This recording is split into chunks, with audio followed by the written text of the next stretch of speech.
Raciste envers quoi? Envers les Noirs d'Afrique? Envers les prêtres africains. Envers les prêtres africains qui sont donc établis donc à Rome, soit en poste ou de passage, et puis les religieuses africaines qu'on fait venir d'Afrique à tour de bras parce qu'il manque des religieuses, vous le savez, donc en Italie avec la crise des vocations. Eh bien, les religieuses africaines qu'on fait venir pour travailler dans les couvents donc italiens sont victimes elles aussi de discrimination et de racisme. Et là, vous allez aller beaucoup plus loin parce que vous allez faire une interview avec une religieuse dont on parlera tout à l'heure. J'ai fait un film, oui. Vous avez un film avec elle? J'ai fait un film évidemment d'une heure où on ne la voit pas bien sûr, son visage. Où des religieuses donc expriment donc les problèmes qu'elles rencontrent, mais pas seulement qu'elles. Il y a aussi des religieuses en France, au Congo et en Martinique qui parlent aussi des problèmes de racisme. Parce que même chez nous en Martinique, on a connu ça avec souvent des mères supérieures qui venaient de France et qui avaient des comportements racistes à l'égard des religieuses martiniquaises et également donc des évêques qui venaient de France et qui avaient des comportements racistes à l'égard des prêtres locaux en Martinique et qui allaient même quelquefois jusqu'à donner des coups de pied aux enfants parce que justement ils ne supportaient pas les Noirs. Est-ce que vous avez réussi à remonter jusqu'aux vieux papes, aux anciens papes, à l'histoire de la religion, à l'histoire du Vatican? Je suis remonté jusqu'à la malédiction de Cham, parce que tout part de la malédiction de Cham. Voilà. Donc, on a beaucoup parlé déjà dans ce. Mais parce que le problème, c'est que nous avons un évêque à Québec qui veut qu'on relise la Bible. Imaginez-vous qu'on lise ce passage. Racontez-nous ce passage que nous lirions ce soir avant tout le monde en parle. La malédiction de Cham, c'est tout simple, c'est-à-dire que c'est l'histoire de Noé après le déluge, qui se retrouve dans une vigne. Il a trop bu, et il rentre dans sa maison, et là il se met tout nu, et l'un de ses fils, Cham, le voit tout nu. Et à partir de là, donc dans la Bible, c'est ce qui est dit donc à Genèse 10, Cham est maudit, et Cham est considéré comme étant l'ancêtre des Noirs, donc il est maudit à être à tout jamais esclave et à voir ses enfants devenir à tout jamais esclaves. Mais ce qu'on ne dit pas, c'est que ça, c'est ce qui est écrit dans la Bible, mais les premiers exégèses, que ce soit les Juifs, les chrétiens et les Arabes, ont expliqué que Cham avait non pas vu seulement son père nu, mais qu'il avait d'une part soit châtré, soit abusé sexuellement de lui, soit humilié en abusant sexuellement de sa mère.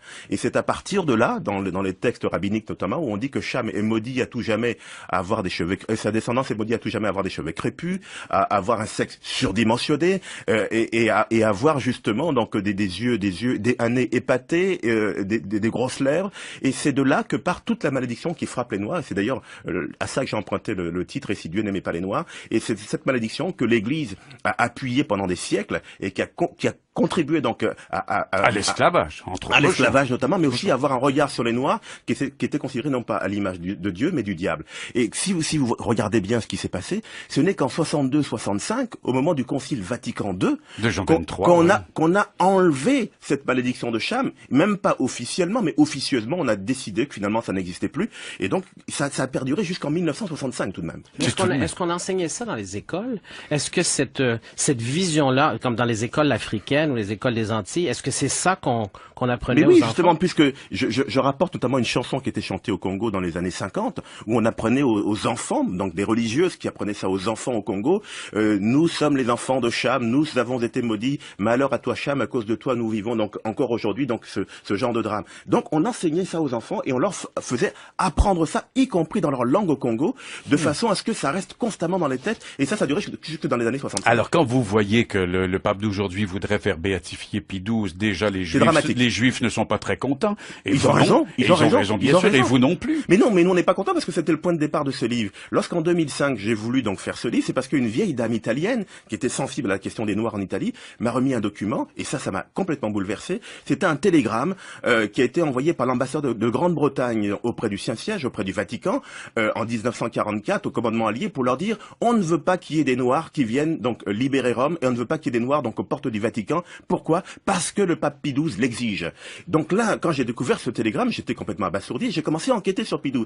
Et je me suis aperçu que c'était pas la première fois qu'il faisait part d'une certaine négrophobie, puisque lorsqu'il était lui-même nonce apostolique donc en Allemagne, entre les deux guerres, et qu'il se trouvait du côté de la Rhénanie, j'en ai parlé dans mon livre Noir dans les camps nazis, avec ces problèmes qu'il y avait avec les Allemands, la honte noire, où les nazis faisaient une propagande insensée contre les Noirs en disant qu'ils étaient coupables de vol et de viol, c'était une propagande exagérée. Eh bien, Pie XII a pris fait et cause pour les nazis en demandant au gouvernement français, en demandant au pape de demander au gouvernement français de faire partir justement tous ces Noirs, tous ces soldats noirs, parce que ce n'était pas supportable qu'ils puissent rester là. Là d'ailleurs, je raconte dès le début du livre une agression qui est survenue donc au Vatican en 2005 contre un prêtre nigérien qui était l'ami personnel de Benoît XVI, et que Benoît XVI a continué donc à avoir des relations, des discussions avec lui, parce que c'est deux grands théologiens, mais il le faisait un peu plus en cachette pour ne pas que ce prêtre soit de nouveau menacé. Donc ils ne sont pas dans la logique des autres papes. Mais ils ne sont pas garants de tout ce qui se passe Bien au Vatican, sûr, ils ne sont bien pas sûr. garants de tout ce qui se passe dans l'Église. Et ce racisme qui peut exister, ils n'ont pas toujours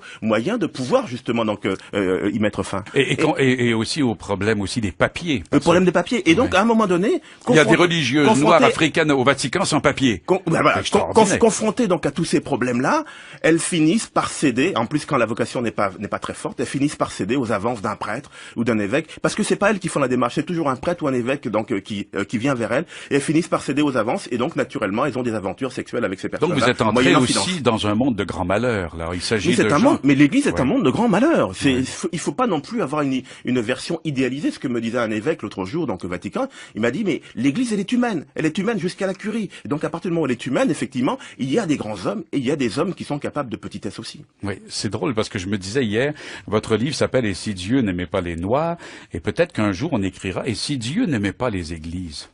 Peut-être, parce que je pense que le problème de beaucoup de catholiques aujourd'hui, et je le vois bien, on a du mal à discuter avec eux parce qu'ils sont toujours dans le dogme, c'est qu'ils font pas la distinction entre l'Église et la foi. La foi est une chose personnelle, qui est un rapport avec Dieu, qui est un rapport qui peut être très fort, et d'ailleurs, un livre comme ça ne doit pas bouleverser tous ceux qui ont une véritable foi. Et puis l'Église, elle est humaine, je le répète encore, et à partir du moment où vous concevez qu'elle est humaine, vous devez concevoir aussi qu'elle est capable de failles. Et vous disiez tout à l'heure par rapport aux sans-papiers, il y a aujourd'hui au Vatican une centaine de prêtres africains qui sont sans papier. Mais sans papier, comment se fait-il? Mais oui, parce que ce qu'on ne sait pas, c'est que on demande à tous les prêtres du monde, quelquefois, de venir faire des formations donc de théologie pour approfondir leur connaissance, de venir faire des formations donc au Vatican, à Rome, et donc à l'université. Et donc, pour les Africains qui viennent là, et qui n'ont pas beaucoup d'argent, qui ont une petite bourse de 400 € pour pouvoir vivre, se loger et se nourrir, ils n'arrivent pas quelquefois à s'en sortir, et qu'est-ce qu'ils font? Comme me disait un prêtre, comme leur McDo à eux, les prêtres, ce sont les messes, eh bien ils vont dire des messes à droite à gauche toute la journée, une messe leur rapporte 50 €. Et donc, à force d'aller dire des messes, eh bien, ils vont pas en cours. Donc, au bout de 2 ans, ils n'arrivent pas à valider leur diplôme. Et plutôt que de rentrer chez eux, ils décident de rester donc en Italie. Et là, ils deviennent sans papier puisqu'on les met à la porte. Mais ici, Monsieur Billet, on voit des évêques, des prêtres africains noirs venir travailler à Montréal. Oui, parce qu'il n'y a plus de vocation. Parce qu'il n'y a plus de vocation. Même Richard Garneau va plus à la messe et à la confesse. Oui, mais le problème qui se pose, et ça on le dit pas, l'Église, elle institue cette discrimination encore plus loin, puisque vous avez des prêtres que vous faites venir, et naturellement, c'est bien parce que ça permet de montrer que l'Église est universelle, mais elle n'est pas si universelle que ça, parce qu'aujourd'hui, qu'est-ce que vous constatez? Il y a des évêques et des cardinaux européens, voire, disons, blancs, en Afrique, mais vous n'avez pas le droit d'avoir des évêques et des cardinaux noirs au Canada ou en France ou en Italie. C'est quand même pas normal, c'est une discrimination. Oui, oui.